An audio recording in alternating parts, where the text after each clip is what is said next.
Hello, all my noon friends out there. It is Tuesday, same channel, same live stream, just a little bit earlier today. We do actually like to switch it up and do different times and even different days just to be able to reach different people. Also, knowing that this is always available on replay for anybody in the future. Get involved in the conversation with the comments afterwards. Dr. Nick's replies to every single YouTube comment. So shout out to you guys on your way in. If you could, hit that thumbs up, share the stream out. It is greatly appreciated. Who knows? In sharing today, who knows who forgot about the time change, or who knows if somebody out there has a schedule where they can't normally make 1 o'clock, but today allows them to make it. So if you could share that out with them, maybe somebody's on lunch break, maybe somebody hasn't gone to work yet, they're over in Hawaii or the West Coast. Please consider sharing it out. And a happy early shout out to Miss Jill, John, Timothy, Leo, JB, Kev, and Dennis. Thank you guys for being here and getting involved in the chat. This is the Dr. Nick's Amazing Man Stuff YouTube channel featuring the Doctor's Orders live stream, where we do a little bit of everything. We give you guys complete transparency of what's going on with this company. We give you access to the people making the products, making the decisions. Like Timothy has a question that we're going to go over in just a little bit here. You guys can ask anything you would like today or any day. But we also like to Nick and I were talking about this before the stream. We're like, our people like to think.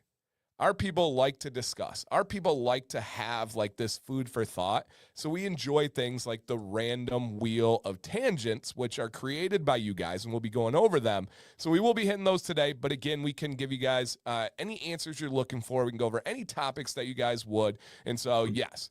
Oh, so all don't change, but we did. Yeah. Yep, absolutely. And I believe, first off, shout out to Cracker Nasty. He's getting his stitches out today. So if Nick, I don't know if we have any updates from Cracker.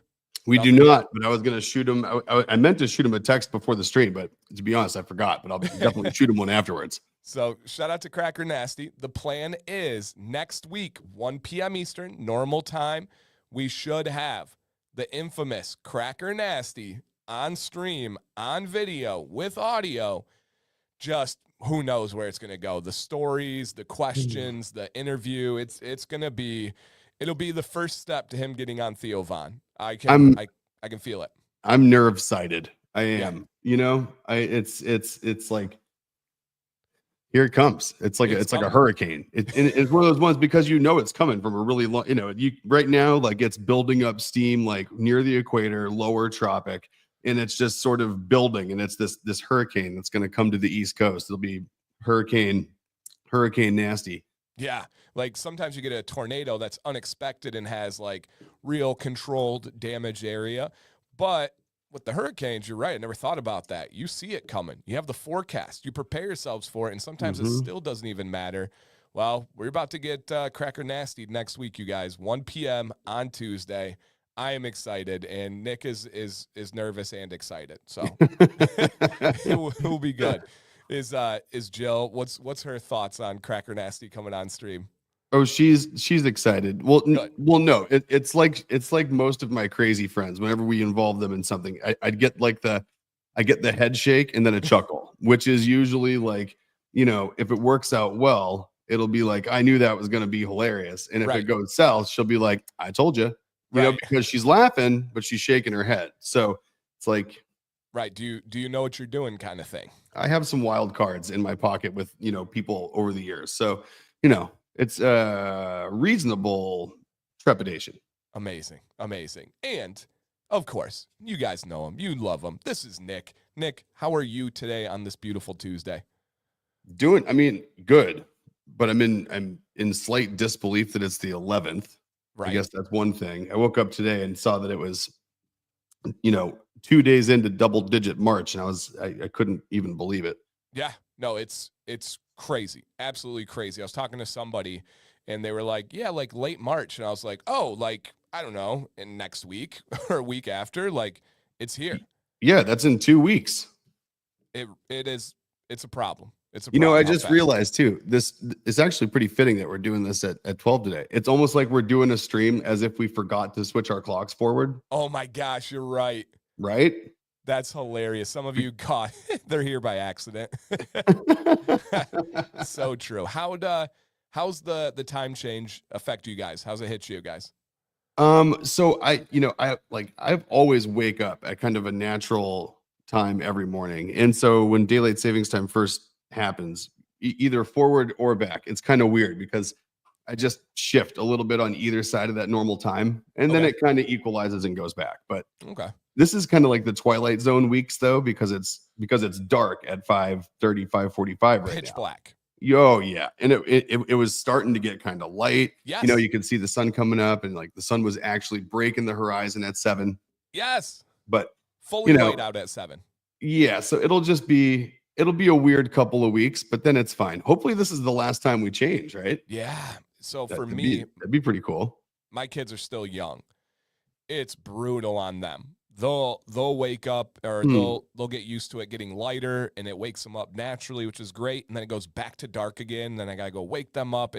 And then putting Violet to bed while it's still light out, like not gradually, right?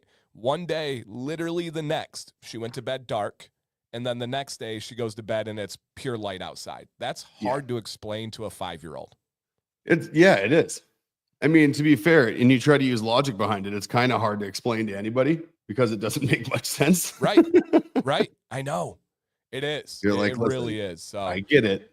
right. We understand why. We know why. We got the history on it, but yeah, it's tough. It's really, really tough. So, yep. And then I told Nick about it and put some on Instagram, but I woke up, you guys, after the stream last night. I wasn't feeling the greatest. I woke up and had the worst knot in human existence, and it has just wrecked my morning. And I get to drive 4 hours after this. So I'm going to be looking out the mirror, doing one of these guys. That was me pass, all last week. And, oh, man. All last week, dude. Like I think it was, I don't know, just yesterday I could pull up to a light and like turn my neck like this and look out my window. It's not brutal. fun. No. Not fun. Makes driving a giant pain in the ass. There's so many little things that our body is like miraculous at that we take for granted every single day until you get hurt, until you get sick, until you can't use something. You're like, I didn't realize how amazing my pointer finger is until I lose my use of my pointer finger. And you're like, wow, that's really important on my day-to-day activities. Yeah, you know, it is. It's bizarre. Like if anything goes into a cast or a splint, or forget like actually using something, think about just like whatever the random parts of your body that bend, just make one of them not bend for a day and see how inconvenient it is. It's terrible. Oh man. All right. We are going to hit Timothy's question in a second, but Nick has something really cool to kind of show you guys and walk through first. Nick, which picture do you want me to start with? Which direction we going? So start with the full setup zoomed out. That's what I thought. That's what I got here. Yeah. All right. Do you want to set the stage? Yeah. So I don't know if any, as you may or may not know, in addition to essential oils and all things skincare and apothecary, Jill, my wife Jill, is for those of you who don't know, is super into stones and crystals and rocks. My wife likes rocks. She just likes to collect rocks. She likes to find them, polish them, play with them, buy them, sell them. You know, just she's a big fan of anything shiny.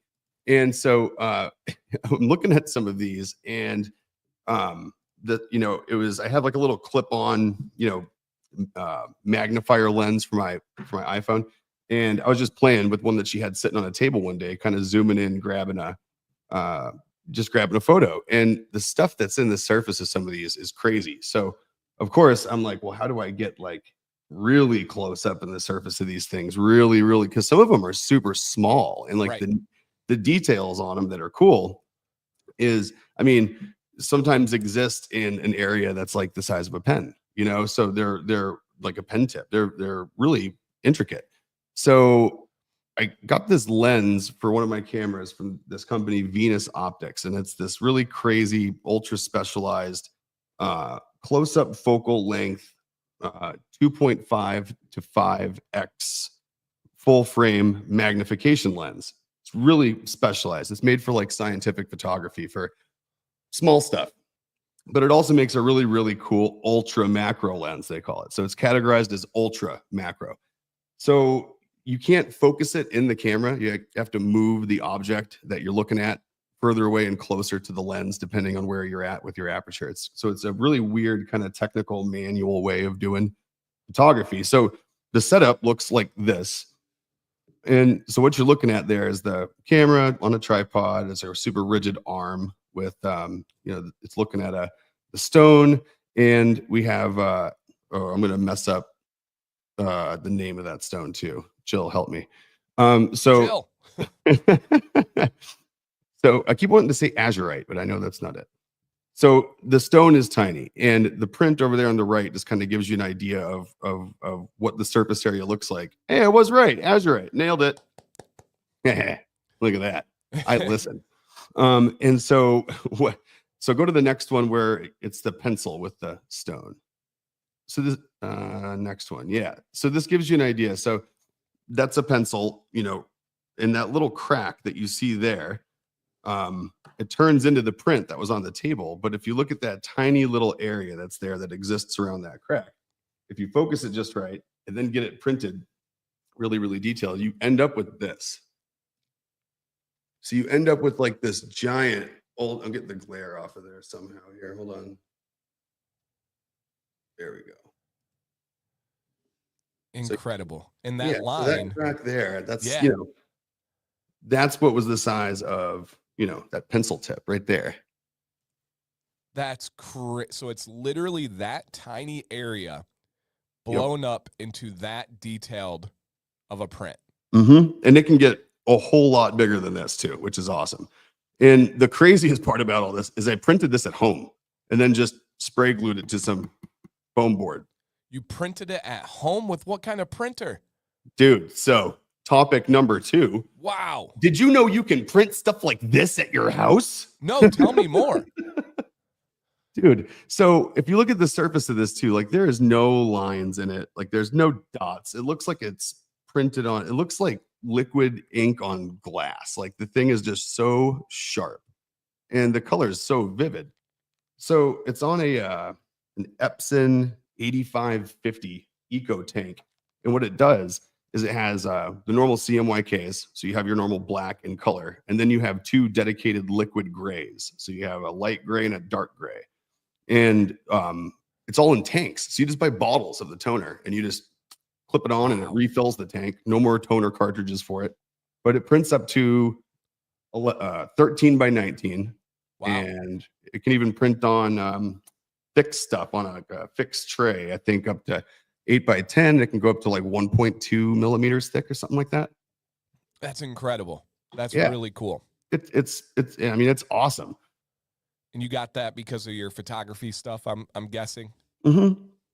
Well, mainly because of this. Because because a lot of the places that Jill buys stuff from, she has some events throughout the year that she does. They love this kind of stuff. So I figured it'd be kind of cool just to crank out some prints and be able to have stuff sitting there next to some, someone that sells stones. These are awesome because people can, if they can literally look at a stone and then grab something for their wall that matches it, which is cool.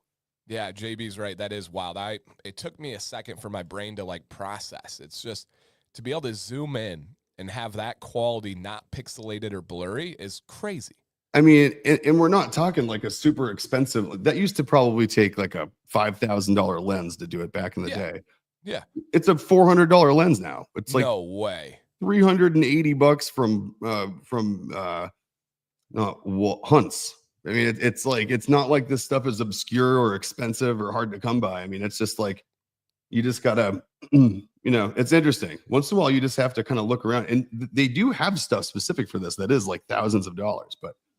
I mean, I don't see any reason why this just doesn't. I mean, this is just fine. It works great. Wow. That's cool.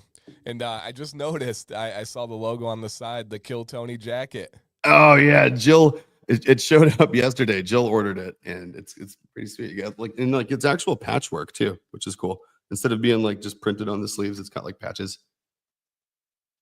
It's pretty sweet. And there's no ties. So they don't get caught in your beard. There's actually a tie versus no tie option. Okay, nice. And then I don't think you've told the people. Do you want to tell the people where you guys are going in the near future? Oh, I think we mentioned it a bit, but Did we touch on it? it deserves it deserves touching on it for sure. I think it's what is it, the 27th? I think yeah, the 27th. We're doing Adam Ray, Dr. Phil live. Adam Ray live as Dr. Phil in Boston, and we're like front row. When you say front center, I mean we are like front row. There's 2 aisles coming up to the front with 3 sections. We're like on the corner of one of those aisles in the front row. So if you guys know or have seen Adam Ray doing Dr. Phil, you know what happens to the poor people that are in the front row. Yep. So hopefully it's one of the, he's been live streaming most of them, or at least putting them out after he does them on this tour. Like most of them, I think, have been put out on YouTube. Yeah. So hopefully I'll get harassed and we'll be able to capture it on video so we can have it forever. You're like the one peacock that's like, yes, please roast me. Oh, I'm an easy target. I'm the tallest turkey on that row for sure. Like, I mean, it's just, super duper. He likes picking on people with beards too, which is great. Yeah.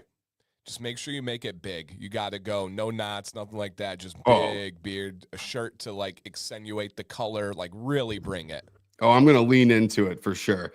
I'm thinking go on like, t-shirt, sport coat, because that showcase giant beard right in the middle of the sport coat. Dr. Nick's hat like this with the white to pop. Oh, yeah. Yep. Or the gold one. I think the gold one's the way to go. Timothy said he's definitely going to point you out. I can't wait. Oh God, it's gonna be something. That's for sure. I don't know. Yeah, who knows what angle he's gonna go? Because the best part too is he likes asking people what they do. Yeah, And so, and what's hilarious too is once in a while people will go on for a minute and he's like, okay, cool. Well, my show. I guess I'll take it back from here. It's like you could have said that a whole lot quicker or something like that. Right. But who knows? It's like once in a while he. If you give him something to work with, he ends up just having fun with whatever it is that you do for a living, which is great. 100%. And I do a ton of stuff that you can make all kinds of fun of. I make stuff for beards and I chase Russian ransomware gangs. Like there's all sorts of things there. It's like perfect. I was wondering how you're going to deliver it. That's the perfect way. No, because some people get like too on the spot and they're like, I am a blah blah blah for blah blah blah, and it's like they sound and he makes fun of you for sounding like a robot. He's like, did they tell you to say that? Right. And he like they're like, I can't tell. I'm at a bank. I don't want to get fired. And he's like, all right, yeah, you suck. Yeah. Not fun. Happy Taco Tuesday. I haven't ate yet. Tacos sound fantastic.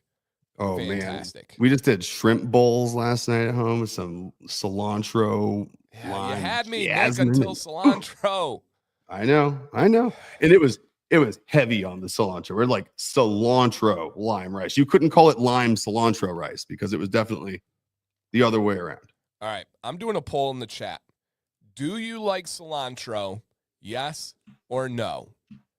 Do you like? I know I'm going to lose, but I'm curious by how much. I bet it's going to be like, 30, 70. Okay. Do you like cilantro? I cannot vote because it's the poll that I put in. 2080. I don't know. All right. It's coming in. All right. Closer than I thought. Double digit votes. So we're getting a decent sample size. That's interesting. He said, so soap shrimp. Thank you, Jay. Soap shrimp. Dish soap. Shrimp. That's what we that's what we did last night. I love cilantro. He doesn't have it. Shoot, I thought you were with me. Nope. Did you say what was your guess? I thought at first my first guess was 3070. I thought that's what you said. It's about to be 3070.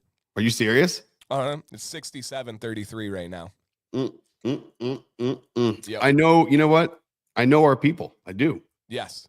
This just proves, guys, I listen. Like my brain somewhere inside has been putting people into columns of cilantro, no cilantro, and there was 3 and 7 in one of those buckets, and I remembered. Okay. All right.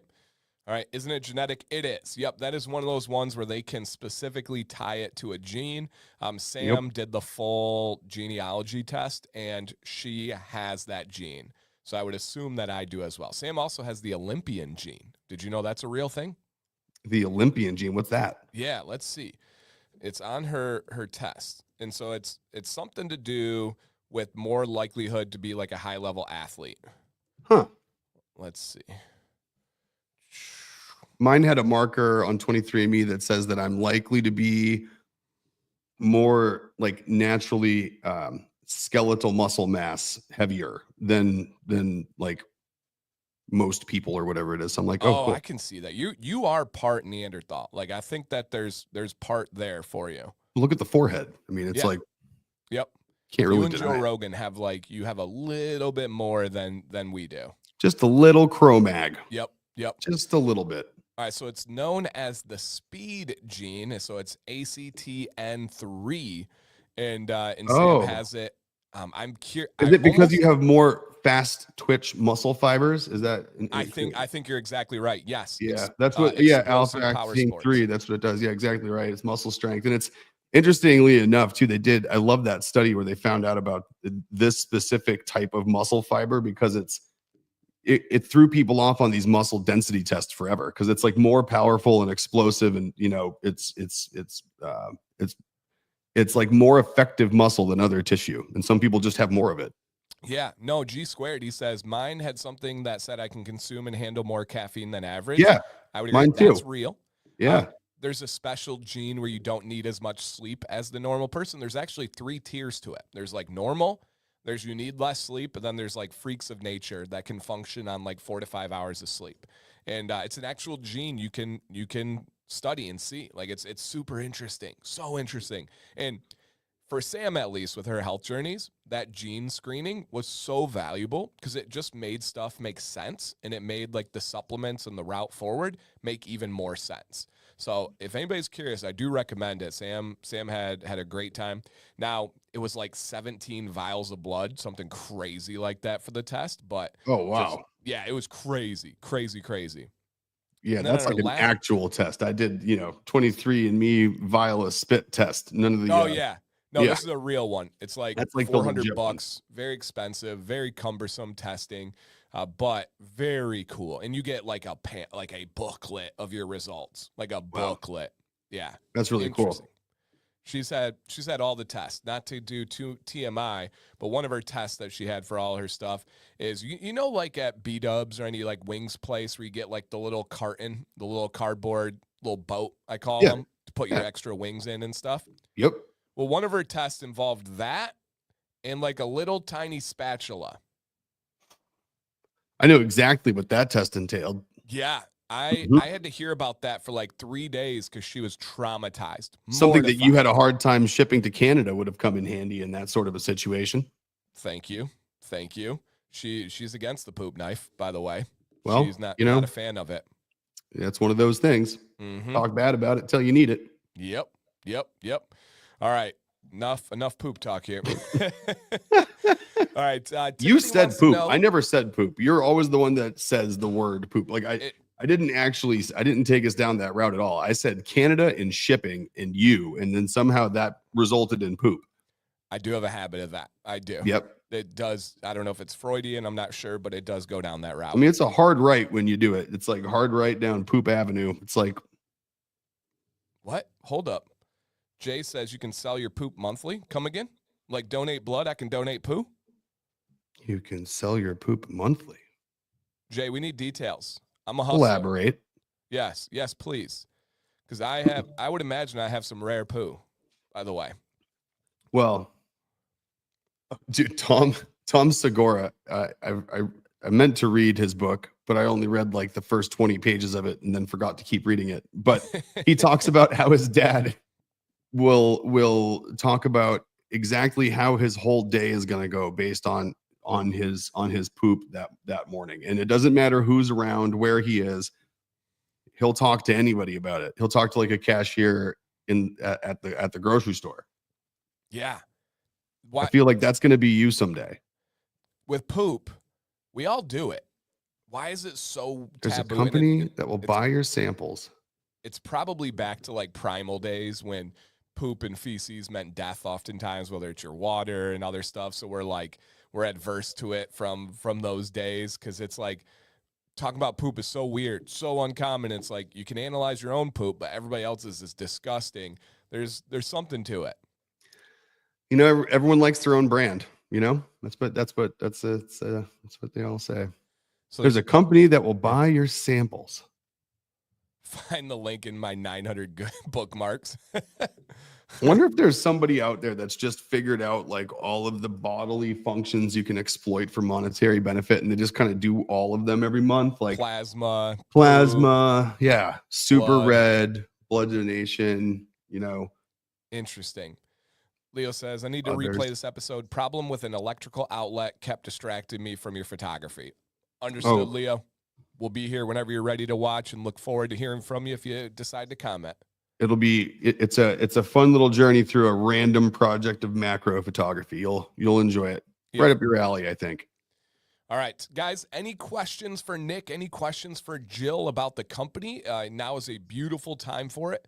Timothy wants to know about apparel. Do you have any plans for new apparel? And if so, any kind of timeline? So we're hunting down a couple of new things. We want a new hoodie. Specifically, we want one with terry cloth on the inside. Oh. Nice terry hoodie. So we're dying for one of those. So we're on the hunt. And that's terry that you have on? It is. So it's like a normal hoodie material on the outside, but the inside's just, it's hard to show, but it's way better than like that fleecy weird, you know what I mean? Yeah. Like that kind of doesn't fit right. It's usually too tight. Yeah, there's just pretty much all the ones that I've been a big fan of lately. Cult of Individuality uses them, and I wear them a lot. Okay. Mauna Kea uses it. I wear them, and then randomly this Kill Tony hoodie. So that means someone is printing stuff on hoodies that are made out of this stuff, and we're gonna find it because you guys deserve it, and I want it selfishly, and so does Jill. So we're on it, and I think we're unfortunately due to a couple. I won't even say it's anything to do with the people is the problem, just due to some technical problems and I think some scaling issues. We're going to be using a new print shop, so I'm kind of talking to those guys too. Okay. So we're just kind of going. There's a bunch of things in the works that we hope to have settled, figured out as we go through spring, and then hopefully into summer we're able to crank some things out and then be ready for fall. But nice. Let's shorts. What does Jill mean by bro shorts? Like basketball shorts, like like the shiny polyester shorts with holes in them. That's pretty much all I wear around the house. Oh yeah, bro shorts is where it's at. So yeah, that would be amazing. Okay. Yeah, so tank tops for men. Interesting. We ordered countless samples. We went and looked at stuff. I feel like I need to go to a garment trade show to like find tank tops because I just don't like any of the ones that are out there. It's like I have some tank tops that people make, but they're from giant companies that I know just have their own little section of a factory in Pakistan somewhere. Yeah. And I can't access them because they're made out of unobtainium and they know they have good tank tops and they won't let anybody else have them because they too looked for people to buy tank tops from and couldn't find them. So yeah, no, they're bad. So we're still looking for those. We're really hoping to find some for this summer. It's just we haven't liked anything we've been able to find to get printed on. Okay. So stuff is working, stuff's in motion, but just no timeline yet or estimates. Yeah, I mean, last year in fall, it was, I don't know, talk to me in the spring. And now in the spring, we're talking to people, we're figuring it out, we're trying to get things lined up for the summer. So, I mean, it's like before the plane hadn't even taken off. And now we're like talking to, air traffic control, figure out where to land. Awesome. So progress. All right.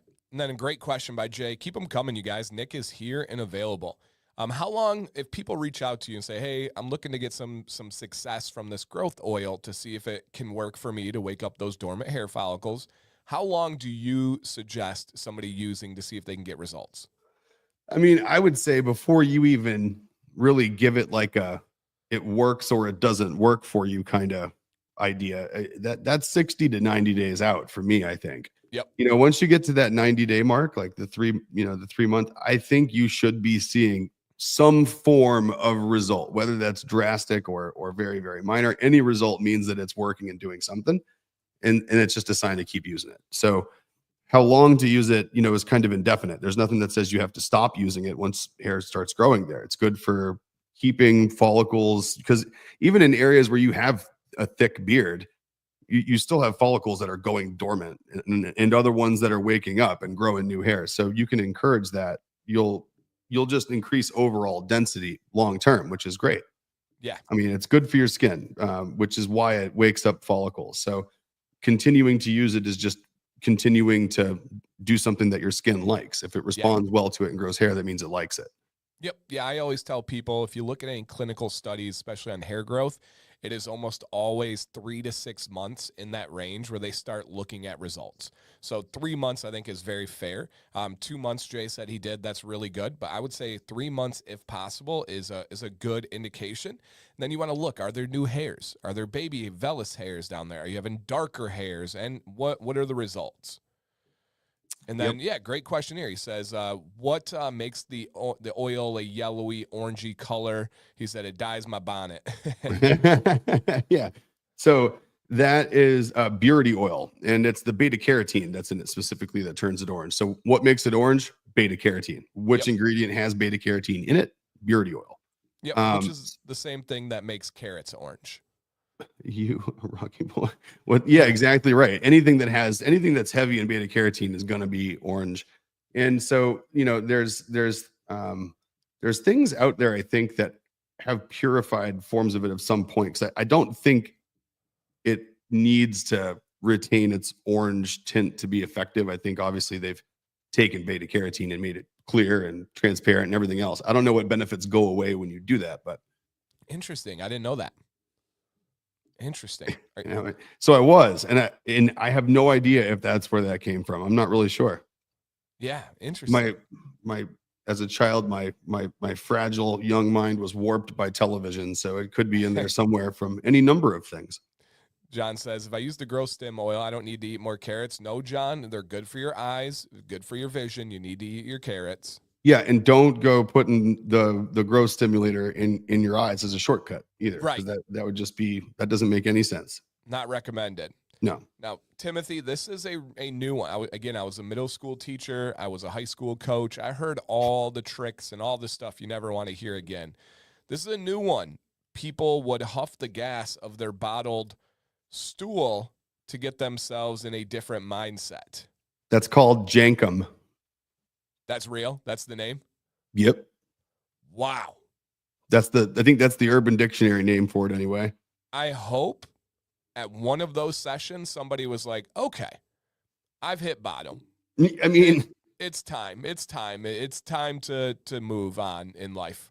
They say that some people's rock bottom has basements, and I think that's the only place you find yourself doing said activity. Like, you gotta at some point be like, what am I doing? What is going on right now? That's absurd. Like, absurd. I mean, that's like, you're pretty hard up at that point, I think. I mean, I forget where did I hear about that? It's that, and it's stuck in my head like a dart. Like, it was just such an absurd thing to hear. And then the name that was tied to it, I was like, okay, remembering that forever for some reason. Yeah. Okay, Leo, I had to look it up because you know me, I love dispelling wives' tales and things that we regurgitate. I said carrots were good for your vision. Did I study that? Did I know that? No, I didn't. I just repeated something I heard. So he said, I thought carrots for eyesight was a strategy by the Allies to keep the Axis from realizing we had radar. Interesting. So I did look it up here. Now the site and source is AI, but there's other ones down here.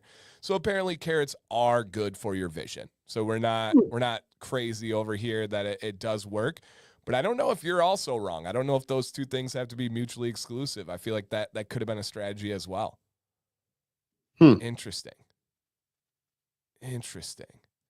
I love that stuff. Stuff that just gets passed on and just said, and it's like, no, it's actually not true. Oh, speaking of things that get passed on and things that you hear that are true. Okay. What about that little tidbit I sent over to you yesterday with my, like, at 41 years old, I'm like, why did I never know what the hell that was? I had no idea. And I would like a genuine response of if you knew this or not, and if you've ever wondered.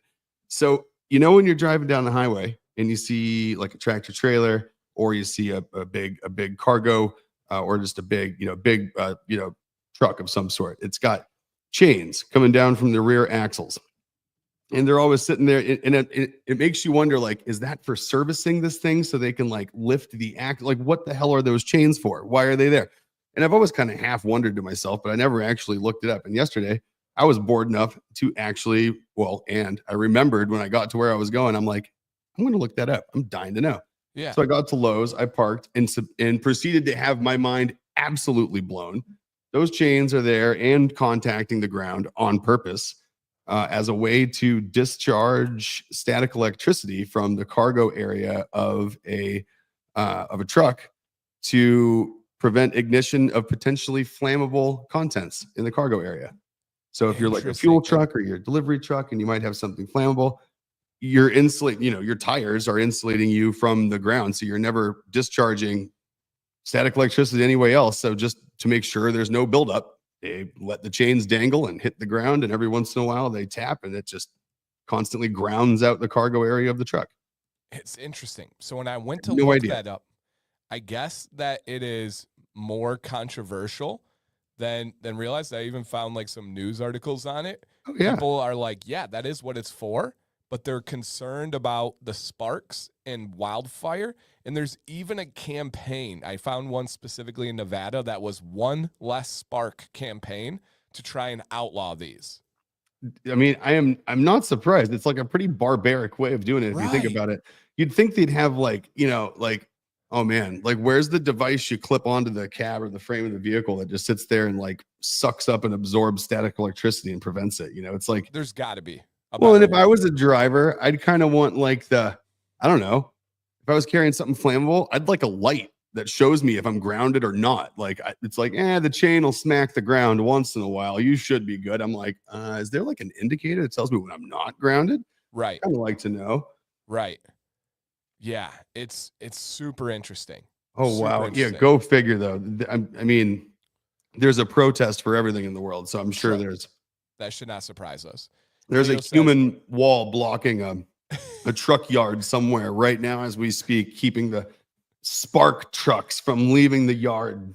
When the truck's like, listen, if I don't spark, you're going to have a much worse fire on your hands. Let me through with my couple of sparks. Yeah.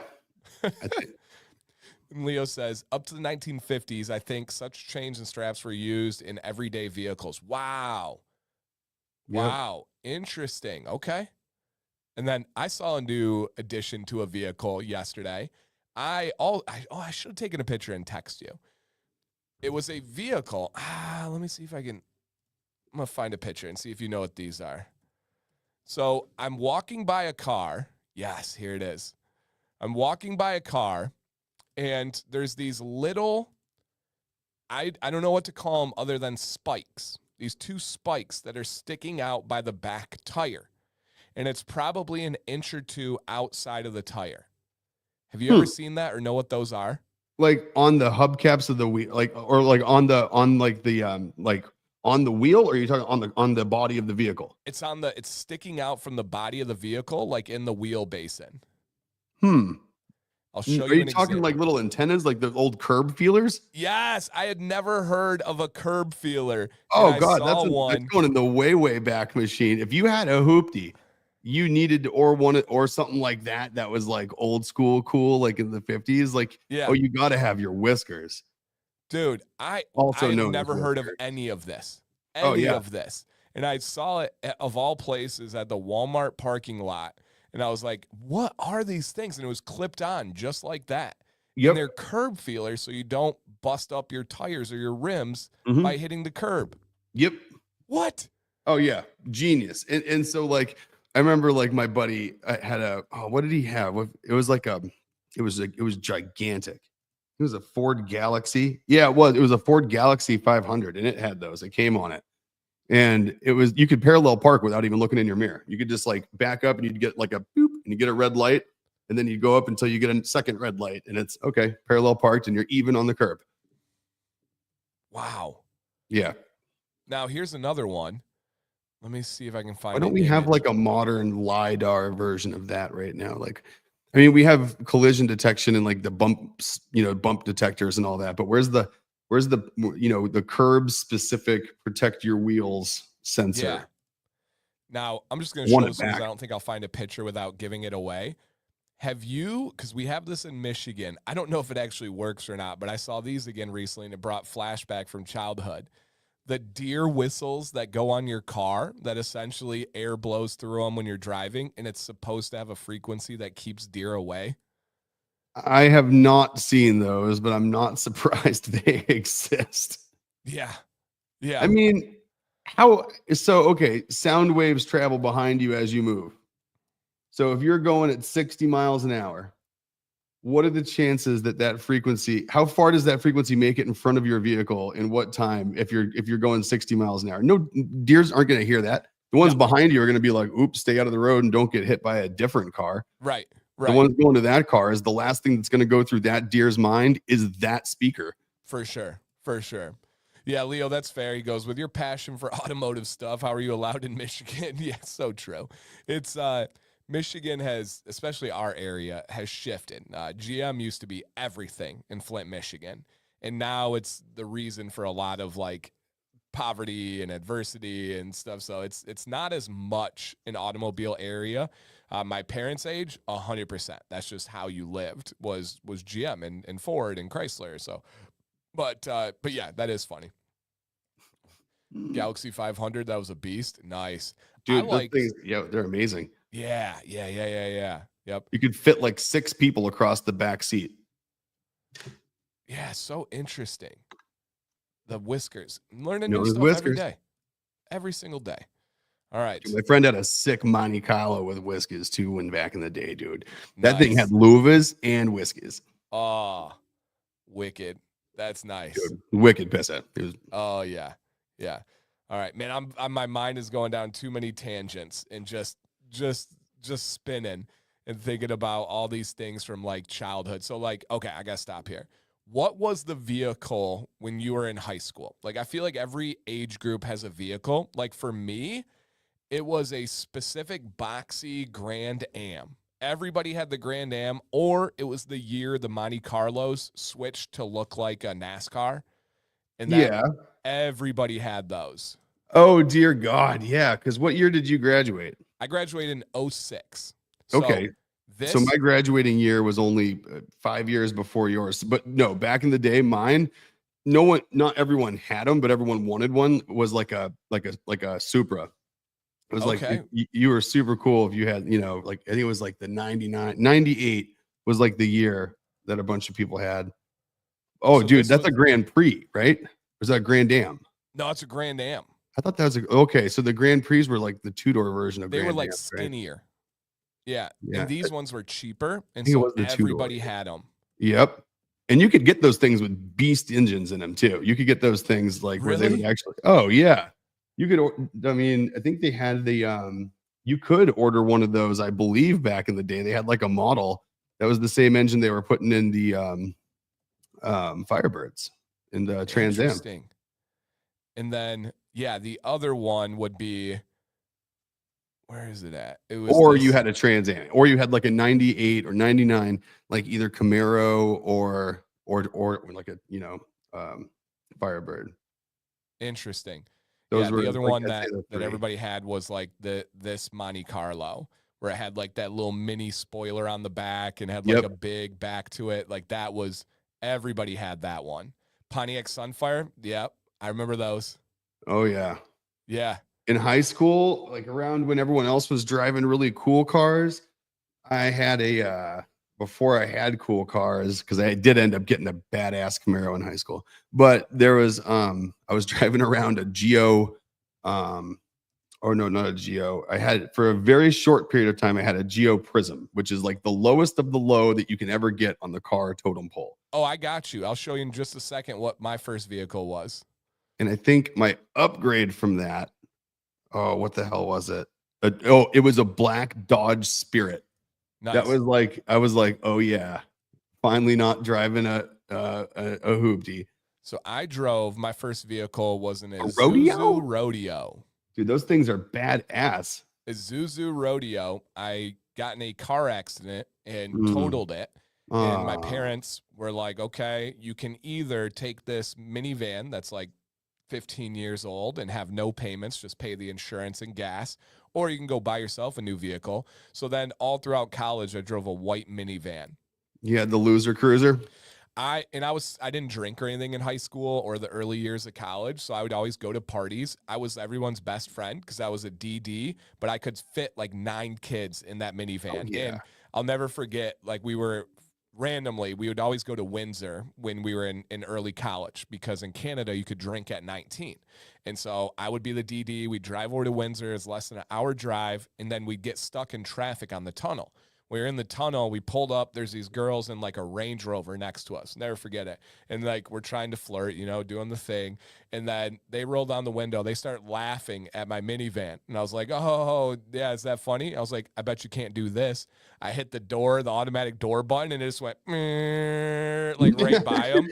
They lost their absolute mind. That's awesome. It Back really in the day was. where you could open doors like that while you're moving, like, know, and not get, a screen telling you that you can't do it. Yeah. May or may not have had friends that like mooned people out of the door while moving and stuff. Yeah. 100%. Oh yeah. I mean, there's, like I say, man, the businessman minivan comes with its advantages. Yeah. No doubt. And you are invisible to police. So, and I was always like not drinking. So it was like the greatest no worry of all time. You didn't even have to worry. My friends were like, looking back at it, I was so valuable to my friends. So valuable. Yep. One time I had too many speeding tickets to get a normal license, and I had to not drive the vehicle that I was driving for a while. So I got a taupe colored Oldsmobile Intrigue. And it was the only car I had, I think, in my adult life that literally was invisible to police. Like any other car could go by a cop at 40 miles an hour in a 35 and he'd pull him over. I could go by at 70 miles an hour and he'd just keep looking at his phone, like wouldn't even notice. Wow. Yep. Yeah, so, Gary, that kind of sums up this area. Sam's dad was a GM union president. Sam's mom worked at GM. It was like a sin if you bought anything else once I started dating Sam. Oh, now, I bet. We have pivoted away from that, and we have bought outside of GM. But I have a Chevy Silverado truck. I love it. But I'd be lying if I didn't say I loved my Toyota 4Runner, like a lot. So who knows? All right. We got a little bit of time here for some random wheel of tangents. We got 4 left, you guys. 4 left here. And so Jill's talking about Dennis. She goes, that checks out, Dennis. Oh, yeah. That's so I knew funny. So many people with Sunfires. That was like, if you say like, what was the vehicle? Was it the vehicle everyone wanted? No. Is it the vehicle everyone got for like $5,000 off a used car lot back in the day? Yes. Right. Right. They were everywhere. Here we go. Sam had a Grand Prix, one of the like nice ones. It had like the moon roof. Oh, nice. But then it just leaked, and they ended up sealing it. All right, somebody just straight up asked, what is our favorite chocolate? Favorite chocolate? Now, I am a connoisseur, so I will have some opinions on this one. Oh, God. So a chocolate by itself, I don't do very often or very much of when I do. Okay. But it would have to be all right, this was Max's question. Okay, you go first. I'm gonna think. Okay, so I will go first. Oh, here. Cadbury. Okay, yeah, okay, or yeah, all right, or European Wonka, or yeah. Oh, not me. I'm gonna start with a story.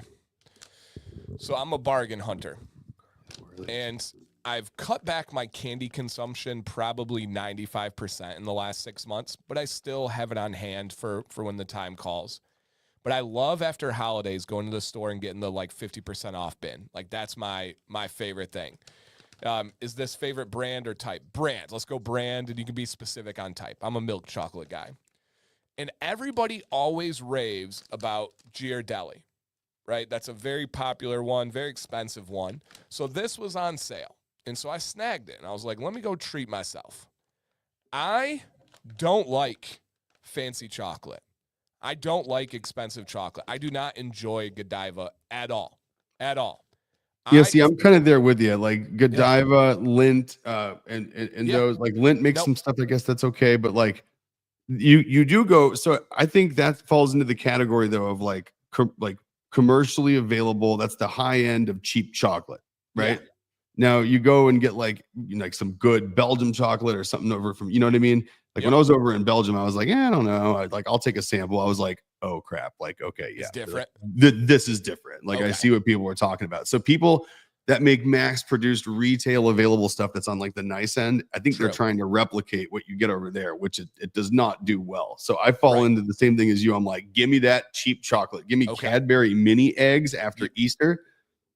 Oh yeah. So for me, I have two favorites. Cadbury is one of them. It's Hmm. so creamy and so smooth. Give me a Carmelo, which is made by Cadbury. Oh my gosh. Give me the Cadbury like candy coated eggs. Oh my gosh, like unbelievable. Oh My yeah. other one, I'm surprised no one had said this one. I'm a big fan of Dove chocolate. Big fan. Hmm. Love me some Dove chocolate. You know what's funny is like it's not. I guess I never really it's never around. Like I never find myself with my hand reaching for something and find that as an option. I guess. Yeah. Yeah. Check it. Check Dove next time. I like the mint one. I like the milk chocolate. And I do like the dark chocolate and sea salt. Oh, I like sea salt with Yep. chocolate. That's the way I think that's the way to go. We've been putting Like sea salt when we make like homemade cookies and chocolate stuff. chip Like, cookies. Yeah. stop. That Oh yeah. activates a whole new layer of amazing. Yeah. Dove Oh yeah. dark chocolate. Really good. Really good. Ryan, good to hear from you, dude. Good to see you. And he Oh, and said Tony's. Tony's milk chocolate. I'm What's not up, familiar with that Ryan? game. Let's see. What's up? What's up? I've never heard of Tony's. I've never heard of Tony's either. I don't think, unless I Interesting. see it and like maybe it's one of those things where you don't know that's what the name is Whoa, it until you looks see it. cool though. Whoa. Oh, I'm not displaying for you guys. Bring enough for Look the at class. that. Oh, whoa! It's like the oh yeah, I've seen those. Those are like in like the classic. If you find like a store that has like a classic candy section, those I've seen those there. I think. He said it's the big circus, or Jill said it's the big circus bars. Oh, okay. Yep. I know exactly what you're talking about. Hey, welcome to the stream. Thank you for being here. Yeah, I'm a Reese's peanut butter cup guy too. Yep. Hershey's doesn't taste as good to me now as it used to. So Hershey's is not top tier, but if you told me you can only have Hershey's or Godiva, I am taking Hershey's over it. You know, you might be right. I think like again, Godiva exists in a way wherever it comes from that's really, really good, right? But I feel like the stuff that's I mean, it's another chocolate made in a big giant factory. What are you gonna, what are you gonna do? Right. Right. And then Okay. they upcharge for it for the name. I know so much. Awesome, Max. Great question. That was fun. All right, we should be able to do at least one more, guys. Let's see what we have here. Something's gone wrong with Hershey's IG. Did somebody take their Instagram? That would be interesting. That'd be hilarious. And I surely did. Oh, Ryan moved to get back to the desert once more. Oh, nice. Oh, awesome. Where in the desert? We were just talking about going to visit the desert. Curly Whirlies? Curly Whirlies are that's where it's at. Because that's what's up. What? Because that's what's up. What is this sorcery? Oh, it's like it's light and airy, and it's like it's like somehow it is both chocolatey, chewy, light, and airy at parts. And you can put them in the fridge, you can freeze them, you can eat them room temperature. All three are different experiences. What? So this is just chocolate and caramel? Basically, yeah. But it's like the European Cadbury. So there's no crap in it either. What? But be prepared, because if you do want a box of them, think that comes with like, or like a bag that comes with like 10, it's like $20 on Amazon. Okay. Something like that. No, that'd be like 50. Okay. Yeah, that's 70. Yep. You're right. Wow. Those look incredible. And They're really all good. These other, what in the world? Cadbury chocolate variety pack? Yep, their picnic Chill. bars are awesome. Their dairy milks are really good. Flake is awesome. Flake's actually really, really good too. It's like layers and they like pop apart kind of. They're like air in between them. What I did haven't you had do to fudge, me, chomp, Jill? or Wispa, Not cool. but Not cool. we've had the flake, the caramel, the picnic, the twirl, and the dairy milk. Wow. They're all really good. Wow. And if you like Cadbury chocolate, they all have the same chocolate, but it's just I different love variations. Cadbury chocolate. Dude, Ryan, that's so weird, man. Literally, I have a whole list right now of properties in Scottsdale. Wow. We gotta talk. I will email you. Interesting. Okay. All right. Love Last that area. question. I have a Somebody data sent center in- there They sorry, did in Chandler. request pictures. I said we couldn't go that far, but they wanted to know our personal worst facial hairstyles. And in the chat, please feel free. I think there will be a common answer. But Nick, does something come to mind for you on just a genuine worst facial hairstyle for yourself? Oh yeah. Oh, oh yeah. Yes. Back in like 2006, maybe. While I was still trying to have hair. I decided to try to maybe go for a goatee. And this was back when I was working at a place where it was like slacks and a dress shirt from Marshall's. You know what I mean? Like the Van Heusen special is what I wore every day. And I thought it'd be a good style touch if I added on a goatee. And there's no photo evidence of it. Thank God. It was like in like cartoons where you have like good Nick and evil Nick, like you get split. Like it was totally like that, like standard issue, just evil Nick goatee. And it was I'm looking back, I was very Dilbert. It was bad. It was like Office Space. I would have been one of like the extra Office Space characters that was disheveled and with no one hanging out with them. It was bad. Absolutely. Real bad. Amazing. And we all go through them, right? And so the first two answers are my two worst.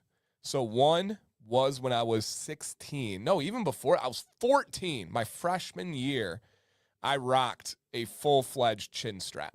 Are you serious? Oh, I mean, to the point where I've told this story a bunch of times, but essentially my dad was actually in Arizona for business. And then when he came back, we had high school basketball tryouts before school. So they were at like 5 a.m.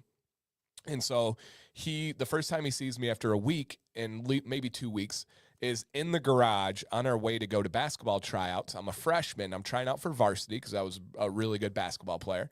And we get in the car, and when you open the doors, the lights turn on in the dark garage.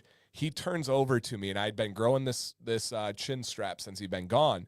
He turns over to me and goes, "What the hell is on your face?" And I go, "Dad, it's a chin strap. It's cool. It's a beard. I'm trying to look older for the basketball team." He goes, "You do whatever you want, but you will not come back under my roof if that's still on your face." And I was like, dang. And so I think literally that was like a core memory that made me want to grow facial hair. Probably was. Yeah. And it also gave you a very good starting point. That wasn't that. You got that out of the way. Soul patch only G squared. Yep. And then I was a swimmer once I broke my ankle in basketball. And in swimming, you have to shave down for the state meet, for nationals, all that kind of big deal. If you're a good swimmer, you shave down. I was a rebel and left only my soul patch. And I had the soul patch all throughout high school. That was the one thing that would not go. And I would essentially grow my head hair all year and then shave it off for swimming. Grow my head hair all year, shave it off for swimming. So the other parts of the year, I had this like shaggy, nasty like bowl cut with just a shaved face in a soul patch. Ooh. Yep. Yeah. Literally, I think I did, what was it? I did that goatee once, and then I went to like never clean shaven, just kind of stubble all the time, just like a stubble look. Yeah. So I never like clean shaved. I just kind of used the trimmer. Stubble's not bad. I did that for a long, long time. That's not bad. Yeah, but I went from like goatee to like just maintaining like, a certain length, like a millimeter of stubble. and then just went beard. All right, Not guys. very exciting. Thanks for the painful trip down memory lane of my high school Yeah. vehicles, my high school facial hair choices. And yeah, thank you guys. Yeah. Yeah. No, I'm feeling good and insecure at this point. You know, nice. I'm going to go like do things I don't want to do now to make people want to hang out with me, that sort of stuff. I'm going to say, oh, dude, don't get me started, Nick. I got to go. Don't get me started. Just cool it. Cool it. All right, guys. Next week, 1 p.m. Eastern, Tuesday, normal time, normal show, Cracker Nasty interview. Please be here. Set a reminder. Write a Sharpie. Tell your friends. Let's show him how amazing this community is. And we're just going to have some great, fun conversation. I'll let Nick take us off for the day here. Oh, Cracker Nasty next week. If you know, you know. And if you don't, find out, because it's gonna be worth it. This is going to be one of those times where this is like before Cracker Nasty, where you guys could just about get everything you say in the comments, you know, seen and put up on the screen. And then there's going to be after Cracker Nasty, when there's like 800 people coming back to watch him more, where that's going to be more difficult. So we have a permanent new member of the show. Yes. Yeah, exactly. So anyway, that'll be amazing. Until then, don't get any splinters. Normal show who you can. You're right. We don't do really anything normal. That's fair, Leo. No. All right, guys, we are out of here. Please, if you're tuning in now, check out that replay. We appreciate you guys. We'll see you next week. And